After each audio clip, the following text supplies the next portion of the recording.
नमस्ते जय आत्मदेव। आध्यात्मिकता विषय आलोचना करवा। आध्यात्मिकता कहले धूप दीप प्रज्वलन कर ठाकुर को अर्पण करवा नुहे, सुंदर फुलहार गुंथि ठाकुर बेकरे बा फटोचित्र पकाई देवा नुहे, कपाल हलदी और चंदन चिता घानिबा नुहे, उपवास व्रत कर देह को क्षीण दुर्बल करवा नुहे, मानसिक कर ठाकुर पाखरे बलि प्रदान नुहे, बेकरे माड़ी रुद्राक्ष पकई निजक बाबाजी वैष्णव रूपे सजई देवा नुहे, झुणा कर्पूर आलती करवा मध्य नुहे, देहरे नामावली पकाई अन्य मानकर दृष्टि आकर्षण करवा मध्य नुहे, निर्जला उपवास करवा मध्य नुहे,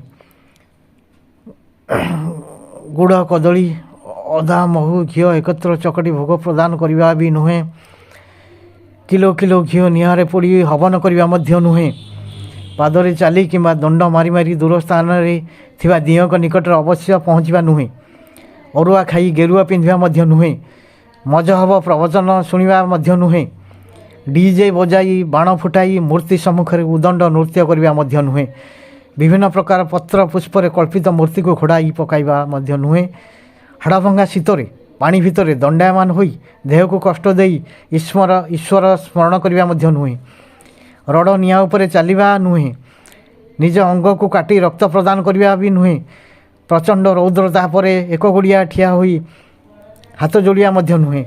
वास्तव में यह आध्यात्मिकतार उन्नति पथरे अग्रसर होबार सोपान नुहे। ताहले आमे एसबू करुचे कहीं एसबू कर कारण होउछि आमे पूर्ववर्ती मानकर अनुसरण तथा अनुकरण करुचे। आम चिंता चेतना भितर आम संस्कार रे एगुड़ाक सब भरी रही आसीचे मध्य आमे अन्य मान को देखुचे जे समान आध्यात्मिक कार्य कहले यही सब कार्य करणीय बोली बुझी थांती। निष्पक्ष विचार बा निरपेक्ष विचार आम भीतर नाही। आम परिवार लोक हुंतु बा संपर्क लोक हुंतु सेमाने आम मध्यरे एभली करबा द्वारा धर्म हुए एवं आध्यात्मिकतार रूपरेख एया बोली बाल्यकालरू बा अपरिपक्व बयसरू आम मानक शिखाई थांती। तेणु ताहा आमर अभ्यासगत हो जाई थाए। आमे कुसंस्कार गंडरू बाहरी पारि न थाउ। प्रकृत आध्यात्मिकता कौन ताहा एबे आलोचना करिबा। आध्यात्मिकता केवल मुहरे वर्णना करिया वस्तु बा शाब्दिक प्रक्रिया नुहे। आध्यात्मिकता हला सही दिव्य अनुभूति जहाँ मानसिक विचार और आचरण मध्य दे परिस्फुटन हुए। तेबे ता पूर्वरु आध्यात्मिकतार रूप केते विकृत ता यही कहानी माध्यम आपण माने हृदयंगम करिपारिबे। आध्यात्मिक रूपरेख समाज रे किपरि प्रतिफलित ताही आख्यायिकारू आपण माने भल भाव बुझीपारे। संक्रांत नामक जड़े आध्यात्मिक गुरु रोथांती। से लोकमान भितर सबरी प्रिय पात्र हो पारिछंती। तांकर ऐशी शक्ति एवं साधना द्वारा से समस्तंकर भूत भविष्य एवं वर्तमान घटना विषय अनर्गल भाव में वर्णना करि पारंती। समस्तंक मुहरे भूरी भूरी प्रशंसा जे बाबा हेउछंती त्रिकालदर्शी। सकाळू संध्या पर्यंत तांक पाखरे भिड़ लगी थाए। दूर दूरांतरू लोक माने विभिन्न समस्या नहीं तांको साहचर्य लाभ करिया पे आउथांती। बाबाजी तांकु सेवा देवार मध्य कार्पण्य करू न थांती। दिने कौन होइछि ना दिनेश महांती नामक जड़े व्यक्ति मन दुखरे तांको अगणारे चौकी बसी थांती। एति बेले जड़े मध्यवयस्क व्यक्ति तांको निकट पहुँची कहले मु भागलपुर आसी। भागलपुर दिनेश बाबू को ससुर घर। दिनेश बाबू को से भद्र व्यक्ति को पचारे कहतु कहीं आसुँच। हाँ आसी ये जे आपण शालक सहित मोर देखा होता से मते आपण कथा कहले आपण प्राय चिंतित बा मानसिक भराक्रांत रोचंती। मु आपण को गोटाई कथा कहिए आसी आपण मोर सान को मानिबे तो। हाँ जदि मोर बुद्धि विवेक माने ताहाले मु मध्य मानिबी। मध्यवयस्क व्यक्ति कहले आपणकर असुविधा विषय कहतु किसी समाधान सूत्र बाहर करिया। दिनेश महांती टिके इतस्तत होई निज समस्यार कथा कहले। तहु मध्यवयस्क व्यक्ति तांको कहले आपण मो कथा जदि मानिबे तेबे सबु समस्या असुविधा समाधान सूत्र बाहरी जीवो। तेबे कौन कहतु मु कहूली कौन कि आपण आध्यात्मिक गुरु शंकरानंद निकट को टिके जातु। प्रकृत में तांको दिव्य दृष्टि अच्छी। से आपणकर सबु समस्यार समाधान अक्लेशरे करदेवे। मो ठारू आपणकर कौन बेसी जंजाल अच्छी बेसी समस्या अच्छी बेसी असुविधा अच्छी मते से सब कष्ट जंजाल तो उद्धार कर मोर विशेष अनुरोध आपण से थरे जातु। दिनेश बाबू कहले हौ देखिबा। ତାର 2 ଦିନ ପରେ ମଧ୍ୟବୟସ୍କ ବ୍ୟକ୍ତି ପୁଣି ଆସିଲେ ଏବଂ କହିଲେ ଆପଣଙ୍କର ଶ୍ୱଶୁର ଘର ଗାଁର ବାସିନ୍ଦା ମୁଁ। ହଁ, ଏମିତି ଭାବିବାକୁ ଗଲେ ମୁଁ ଆପଣଙ୍କର ଜଣେ ଶୁଭାକାଂକ୍ଷୀ। ମୋ କଥା ରଖନ୍ତୁ, ଆପଣ ବାବାଜୀ ଶଙ୍କରାନନ୍ଦଙ୍କ ନିକଟକୁ ଥରେ ଯାଆନ୍ତୁ। ମୁଁ ବହୁତ ଦିନ ହେବ ତାଙ୍କୁ ଦେଖା କରେ ନାହିଁ। ଗୋଟିଏ ଚିଠି ଲେଖି ଆଣିଛି, ଆପଣ ଯଦି ଯାଆନ୍ତି ଅନୁଗ୍ରହ କରି ଚିଠିଟି ବାବାଙ୍କୁ ଦେଇଦେବେ। ଦିନେଶ ବାବୁ କହିଲେ, ଆପଣ ତ ଫୋନ୍ରେ ଜଣାଇ ପାରିଥାନ୍ତେ। ନାହିଁ ଆଜ୍ଞା, ବାବା ଫୋନ୍ ବା ମୋବାଇଲ ବ୍ୟବହାର କରନ୍ତି ନାହିଁ। ତା ପରଦିନ ସେ ଶଙ୍କରାନନ୍ଦଙ୍କୁ ଦେଖା କରିବାକୁ ବାହାରିଲେ। କୌତୂହଳବଶତଃ ଚିଠିକୁ ଖୋଲି ଦିନେଶ ମହାନ୍ତି ପଢ଼ିଲେ। ସେଥିରେ ଲେଖା ଅଛି, ବାବାଜୀ ମହାଶୟ ମୋର ପ୍ରଣାମ ନେବେ। ଏ ଲୋଟା ରଗଡ଼ି କଟକରୁ ବା ଠିକଣାଗଡ଼ରୁ ଯୋଗାଡ଼ ହୋଇପାରୁ ନାହିଁ। ଏଥିପାଇଁ ବ୍ୟବହାର କରିବାକୁ ଆନନ୍ଦଗଣ୍ଠିର ରୋଜାଲିନ ନଗରରେ ଭୋଜନ କରି ସେଠୁ ଲୋଟା ଧରି ଆପଣଙ୍କ ନିକଟରେ ପହଞ୍ଚିବି। ରହିଲି, ଆପଣଙ୍କୁ ଶତ ନମନ। ଚିଠି ପଢ଼ି ଦିନେଶ ମହାନ୍ତି ପୁନର୍ବାର ଚିଠିଟିକୁ ପୂର୍ବ ଭଳି ଖୋଳରେ ରଖିଦେଲେ। ବାବାଜୀକୁ ନେଇ ଚିଠିଟି ଦେଲେ ଦିନେଶ ମହାନ୍ତି ଏବଂ କହିଲେ, ଆପଣଙ୍କର ଜଣେ ଭକ୍ତ ଏହି ଚିଠିଟିକୁ ଦେଇଛନ୍ତି। ଚିଠିଟି ରଖି ବାବାଜୀ କହିଲେ, ହରେ କୃଷ୍ଣ, ସେ ଆସିଲେନି? ଆପଣଙ୍କ ହାତରେ ଚିଠିଟି ପଠାଇଛନ୍ତି? ହଉ ହେଲା, କ'ଣ ଲେଖିଛନ୍ତି ଦେଖିବା।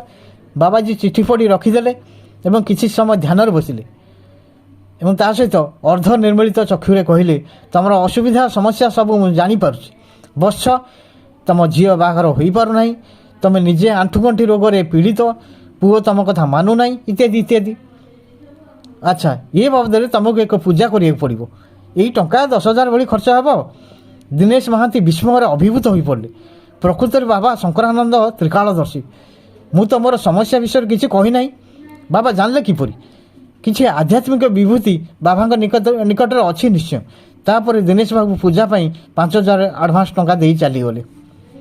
କିନ୍ତୁ ଏଇଠି ବୁଝିବା କଥା, ପ୍ରକୃତ ଘଟଣା ହେଲା ଏଇଆ ଯେ ସେ ଚିଠିରେ ଲେଖା ଥିଲା, ଇଏ ଲୋଟା ରଗଡ଼ି କଟକରୁ ବା ଠିକଣାଗଡ଼ରୁ ଯୋଗାଡ଼ ହୋଇପାରୁନାହିଁ। ଏ ବାକ୍ୟର ଶବ୍ଦମାନଙ୍କର ବ୍ୟବହାର ହୋଇଥିବା ମୂଳ ଅକ୍ଷରକୁ ବିସ୍ତାର କରି ଯୋଡ଼ିଲେ, ଯଥା ଇଏ ଲୋଟା ରଗଡ଼ି କଟକରୁ, ଆର ମୂଳ ଅକ୍ଷରକୁ ବିସ୍ତାର କରି ଯଦି ଆମେ ପଢ଼ିବା ତେବେ କ'ଣ ତାଥିରୁ ଜଣାପଡ଼ିବ? ଇଏ ଲୋଟା ରଗଡ଼ି କଟକରୁ, ଅର୍ଥାତ୍ ଏ ଲୋଟାର ମୂଳ ଅକ୍ଷର ଲୋ, ଏ ଲୋକର,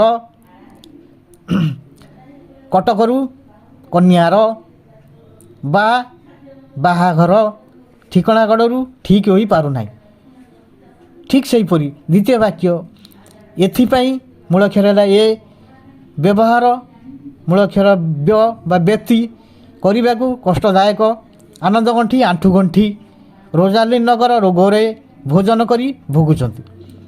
ସେଠୁ ଲୋଟା ଧରି ଆପଣଙ୍କ ନିକଟରେ ପହଞ୍ଚିବି, ଅର୍ଥାତ୍ ସେ ଲୋକର ଧନ ଆପଣଙ୍କ ନିକଟରେ ପହଞ୍ଚିବ।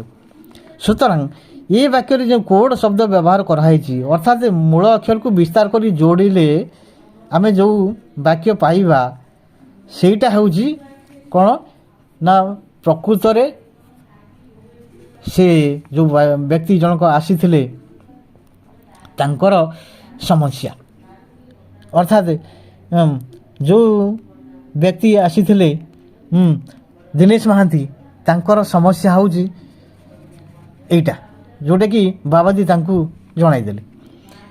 ତେବେ ମୁଁ ଏଠି କହିବା କଥା, ଏ ବାକ୍ୟରେ ଯେଉଁ କୋଡ଼ ଶବ୍ଦ ବ୍ୟବହାର କରାଯାଇଛି ତାକୁ ଦିନେଶ ମହାନ୍ତି ବା କିପରି ବୁଝିପାରିବେ ବା ଅନ୍ୟମାନେ ବା କିପରି ବୁଝିପାରିବେ? ସୁତରାଂ ବାବାଜୀ ତାଙ୍କ ଲକ୍ଷ୍ୟ ହାସଲ ପାଇଁ ଏଭଳି ବୌଦ୍ଧିକ କୌଶଳ ପ୍ରୟୋଗ କରୁଥିଲେ। ଯେଉଁ ମଧ୍ୟବୟସ୍କ ଲୋକ ତାଙ୍କ ନିକଟକୁ ଦିନେଶ ବାବୁଙ୍କୁ ପଠାଇଥିଲା ସେ ବାବାଙ୍କର ଏଜେଣ୍ଟ। ଏଇଭଳି ବିଭିନ୍ନ ଏଜେଣ୍ଟ ବିଭିନ୍ନ ସ୍ଥାନରୁ ଲୋକ ପଠାଇଥାନ୍ତି, କୋଡ଼ ଶବ୍ଦ ମଧ୍ୟ ବ୍ୟବହାର କରିଥାନ୍ତି। ବାବାଜୀଙ୍କର ଭଲ 2 ପଇସା ରୋଜଗାର ହୁଏ। ବର୍ତ୍ତମାନ ସମାଜରେ ଆଧ୍ୟାତ୍ମିକତା କହିଲେ ଲୋକ ଏଇଆ ବୁଝନ୍ତି ବା ଲୋକଙ୍କର ଧାରଣା ସବୁ ଏଇଭଳି ଭାବରେ ରହିଛି। ହଁ, ତେବେ ଆସନ୍ତୁ ଶ୍ରୀମଦ୍ ଭଗବତ ଗୀତାରେ କ'ଣ ଲେଖା ଅଛି।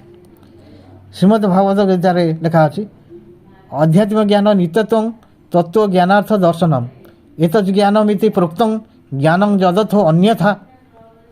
ଅର୍ଥାତ୍ ଅଧ୍ୟାତ୍ମ ଜ୍ଞାନରେ ନିତ୍ୟ ସ୍ଥିତ ଏବଂ ତତ୍ତ୍ୱଜ୍ଞାନର ଅର୍ଥରୂପ ଆତ୍ମାକୁ ହିଁ ନିଜ ମଧ୍ୟରେ ଦର୍ଶନ କରିବା ହିଁ ଜ୍ଞାନ ଏବଂ ଯାହା ଏହାର ବିପରୀତ ତାକୁ ଅଜ୍ଞାନ ବୋଲି କୁହାଯାଇଛି। ତେବେ ଏଠି ତତ୍ତ୍ୱଜ୍ଞାନର ପରିଭାଷା ବୁଝିବା ଦରକାର। ତତ୍ତ୍ୱଜ୍ଞାନ କ'ଣ? ଅଭେଦ ପ୍ରତ୍ୟୟଜସ୍ତୁ ଜୀବସ୍ୟ ପରମାତ୍ମନା तत्वबोध स विज्ञेय वेदतंत्रादिभिर्मत अर्थात जीवात्मा और परमात्मा को ऐक्य भाव को तत्व तो जानिबा ही तत्व ज्ञान। तेबे आध्यात्मिकता वास्तव में कौन? आध्यात्मिकता एक दिव्य गुण जहाँ आचरण मध्य देई परिस्फुटन हुए। आध्यात्मिकता से महत आचरण जहाँ आत्मार प्रिय। आत्मनि बुधो वर्तत इति आध्यात्म्य अर्थात आत्मभाव बुद्धि स्थिर रहा आध्यात्मिकता। मु आत्मा यही भाव को मन में दृढ़ भाव धारण कर बुद्धि स्थिर करने को आध्यात्मिकता कहुए। आध्यात्मिकता केवल मानसिक प्रक्रिया नुहे करणीय विषय मध्य। ताहा अंत मनर विशुद्धीकरण, स्वधर्म पालन, शास्त्र विरोधी तत्वर परित्याग, अहिंसा, यथा लाभ संतुष्टि, विषय वासनार निवृत्ति, पवित्र भोजन, मनोवाक्य परर अनिष्ट चिंता परित्याग, सत्य आचरण, अन्य मानव प्रति संवेदनशीलता, चोरी परित्याग, आवश्यकता अधिक द्रव्य संग्रह अमनोयोगिता, ब्रह्मचर्य पालन एवं प्राणायाम ये सब आध्यात्मिकतार परिसरभुक्त। शिवमुनि जी महाराज कहते योग एवं आत्मज्ञान द्वारा वास्तव आध्यात्मिकतार परिचय मिलता है। मानसिक और शारीरिक उभय प्रक्रिया आध्यात्मिकतार परिसर मध्य को आसे। अतएव निजको आत्मा भावी ताकू बुद्धि स्थिर कर नहीं तद अनुरूप कार्य करी आध्यात्मिकतार परिचय दिंतु।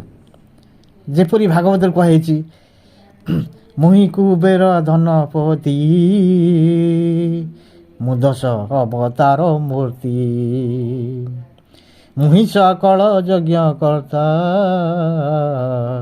मुहिटी कर्म ब्रह्म वेता। तेबे एठी मु मोर वाणी की समाप्त करुछि एवं वाणी की विश्राम देई रहुछि। सप्रेम जय जीव।